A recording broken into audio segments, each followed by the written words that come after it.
Vamos lá, pessoal, vamos fazer uma revisão aí sobre, questões de solo, vegetação, hidrografia. São alguns pontos que podem aparecer aí na sua prova. Então, vamos lá.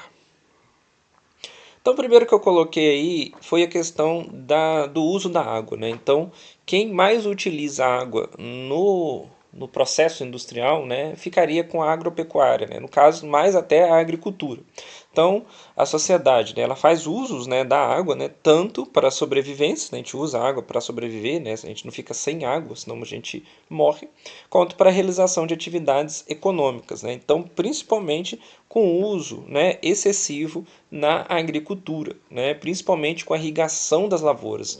Então, a produção de alimentos, né, acaba utilizando muita água, tá? Então, essa água ela vem embutida, né, de todo o processo, né, de produção. Então, se você pegar, por exemplo, a produção de soja, você vai ter, né, para a fabricação de ração animal. Então, toda essa água que está embutida desde a planta da soja até a produção, né, da ração e a alimentação animal. Então, essa carne que vai ser vendida depois, ela vai estar embutida toda essa água. Não tem um cálculo aí de para cada 1 quilo de carne você tem quase 17 mil litros de água. Então você vê, né, a questão do uso excessivo de água nesse período todo. Sobre a hidrelétrica, né, a gente utiliza, né, um modal de energia muito utilizado no Brasil, né, é a hidrelétrica. A hidrelétrica ela tem um baixo impacto, né? Então ela polui, mas essa poluição ela é baixa, né? Então ela tem uma baixa emissão de gases do efeito estufa, tá? E ela é inflexível, né? Você não consegue levar essa usina para outro lugar. Então ela tem que estar naquele rio, naquela estrutura, né? Tem que ser um rio de planalto, né? Você pode colocar uma usina no rio de planície? Pode, mas o espaço de área alagada vai ser gigantesco. Então você perde uma área que poderia ser usada para produzir outras coisas, né? Ou gera um impacto ambiental. Você vai alagar uma área de floresta, por exemplo, você vai tirar comunidades ribeirinhas, né? Você vai um impacto social gigantesco. Então ela é inflexível, diferente de uma termoelétrica, que você consegue montar essa termoelétrica em outro lugar, você consegue levar ela para outro lugar. Então, por isso que ela é inflexível e causa impactos ambientais significativos que eu falei para vocês, né? Até aí, ó, a própria construção desse lago gigantesco aí vai gerar impactos negativos no meio ambiente. Se você tiver ali um peixe que precisa fazer a migração, né, que ele sobe o rio para poder fazer a desova, agora você impede, né, esse caminho do peixe rio acima. Então você vai ter que fazer uma estrutura para que esse peixe consiga, né, subir, né, para esse outro degrau do rio, né, que agora você criou um degrau, né, que dificulta, né, essa essa esse movimento do peixe. Sem falar que esse lago gigantesco aí vai acabar mudando, né? Ele vai alterar o microclima da região. Então, tudo isso são impactos negativos da hidrelétrica. O próximo que você tem, né, são a vegetação da caatinga. Coloquei aí, né, para você. Então, a vegetação da caatinga, ela tá, né, atrelada ao clima semiárido, que é um clima bem seco, né? Tem poucas chuvas, então ele fica na parte do inverno com quase nenhuma chuva. Então o clima semiárido é um clima seco, tá? Com baixa umidade e fica basicamente na sub-região do sertão. Então, se você pegar o Nordeste, ele é dividido em 4 sub-regiões. Você tem a parte do litoral, que é a Mata Atlântica, você tem a parte do Agreste, que é uma área de transição, você vai ter a parte do sertão, que é a maior parte do Nordeste. Tem essa vegetação da caatinga.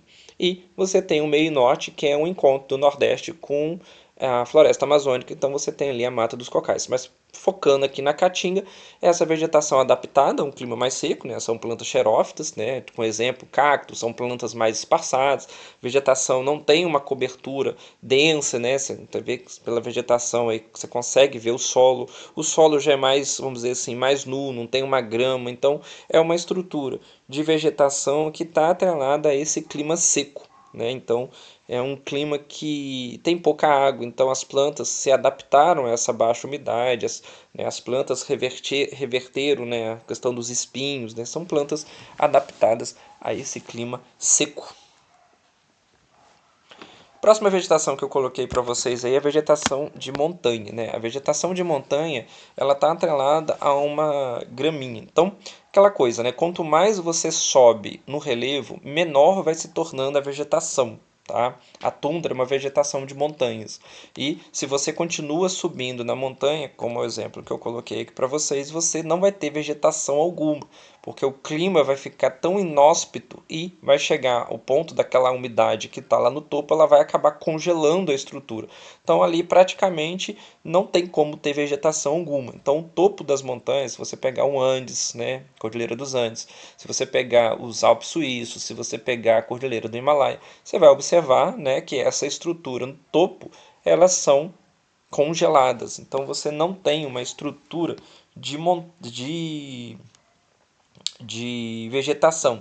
Então a montanha ela vai se tornando escassa e com menor porte com relação você vai subindo no relevo. Então quanto mais você sobe no relevo, mais escassa é a vegetação e de menor porte. Quanto mais você desce no relevo, maior vai se tornando a vegetação. Por exemplo, se você pegar no Brasil, no caso, a maior floresta que a gente tem no Brasil é a floresta amazônica que está numa planície, né? A planície amazônica.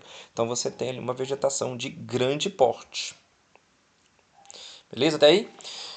Continuando aí essa imagem sobre a rotação de culturas, a rotação de culturas é você alternar, né, entre os terrenos plantios diferentes ou intercalando, né, no mesmo terreno plantar, né, cultivar plantas diferentes. Então, essa técnica ela é uma técnica que conserva o solo, né, uma técnica conservacionista, por uma simples solução, né, para repor a matéria orgânica e com isso você vai aumentar o controle de pragas. Então, como você tem várias culturas convivendo juntas, se você tiver uma praga que vai atacar uma, ela não vai atacar as outras. Então, você consegue minimizar, né, o acesso das pragas e diminuir o uso de agrotóxicos ou de pesticidas que você vai jogar em cima da plantação. Então aí você tem aí uma produção intercalada, né? Você tem vegetações, você tem um plantio de espécimes diferentes para intercalar, né? Para uma a beneficiar a outra.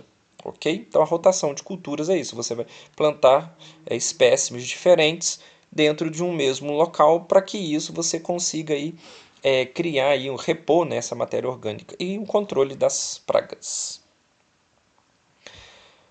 O próximo que você tem aí é a floresta equatorial. A floresta equatorial ela é uma estrutura que está atrelada, né, no caso do Brasil, a, a um clima equatorial, né, que está ali próximo à linha do Equador, que tem um clima quente e úmido, então chove muito, você tem uma vegetação densa com um dossel, né, gigantesco, então dentro da floresta você não consegue ver praticamente o céu, então essa vegetação você não consegue ver ali a estrutura, né, abaixo. Então é uma vegetação sempre verde e densa, então ela está sempre verde, é uma mata latifoliada, né, com folhas largas, adaptada a essa muita umidade, que chove muito, você vai ter folhas largas, verdes e densas o ano todo. A floresta equatorial, né, com arbustos, né, você vai ter agora também, né, você tem uma outra vegetação, né, na floresta equatorial, então ela tem um clima adaptado, né, a essa muita umidade. Então é uma vegetação que no caso do Brasil está ali na floresta amazônica. O próximo que você vai ter de vegetação é o cerrado, né? O cerrado já pega ali um pedaço do Nordeste, vai pegar ali o Centro-Oeste, basicamente. O Centro-Oeste todo é cerrado. Então, o cerrado é um dos biomas mais devastados que a gente tem no Brasil, né? O povo comenta muito da Amazônia, mas a gente tem o cerrado, a gente tem a Mata Atlântica, que praticamente sumiram, né? Então, o cerrado são árvores já mais, né, com arbustos, né, árvores mais espaçadas, você não tem ali um terreno fechado de mata, você vai ter galhos retorcidos, árvores mais grossas, também atrelado ali a baixa umidade. Então, é uma vegetação também estriturante, né? Seria, né, a nossa savana. O cerrado é a nossa savana, né? A savana africana é o nosso cerrado. Então, são árvores mais espaçadas, o terreno é mais seco, então é uma estrutura de terreno adaptada, né? A vegetação é adaptada para esse clima, né? Que é um clima mais seco também. Como problemas aí dos solos nas cidades, a gente tem a questão da hipermeabilização dos solos, né? Então o solo se torna impermeável.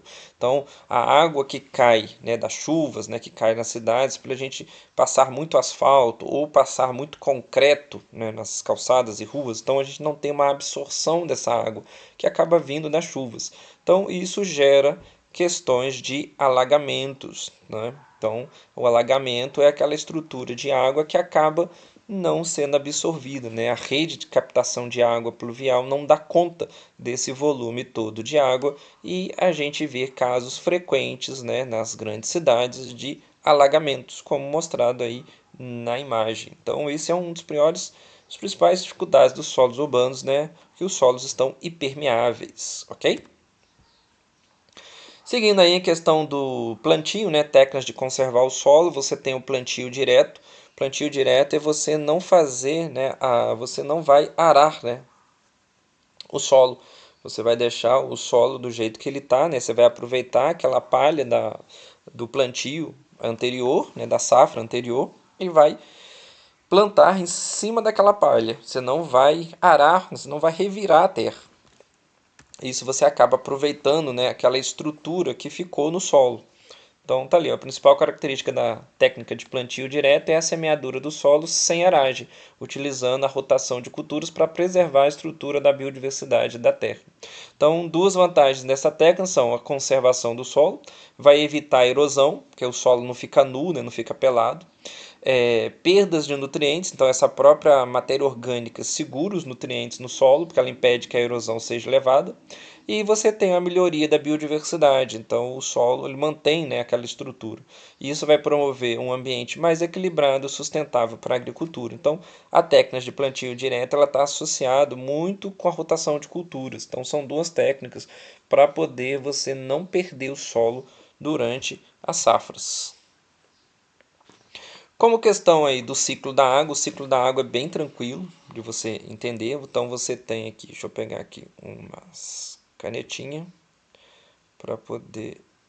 Então você vai ter aqui, né, uma estrutura aqui do Sol. Então o Sol ele vai irradiar, né, a radiação dele no solo, né, nas plantas e nos corpos d'água. No caso, né, pode ser um rio, pode ser um lago, pode ser um oceano.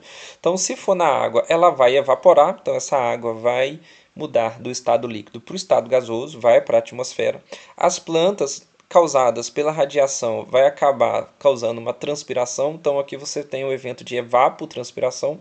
Então, as plantas elas transpiram e as águas são evaporadas. Então, todo esse vapor de água vai para a atmosfera. Chegando na atmosfera, ela vai condensar. Então, é como se fosse uma tampa de panela. Então, lá você está com arroz cozindo. Aquela água do arroz evapora, vai, sobe, bate na tampa que está mais fria do que a água fervente. Então, ela volta para o estado líquido. Então, o que era vapor volta para o estado líquido. Então, você tem a formação das nuvens. Então, as nuvens é a transformação da água que estava em vapor em estado líquido novamente.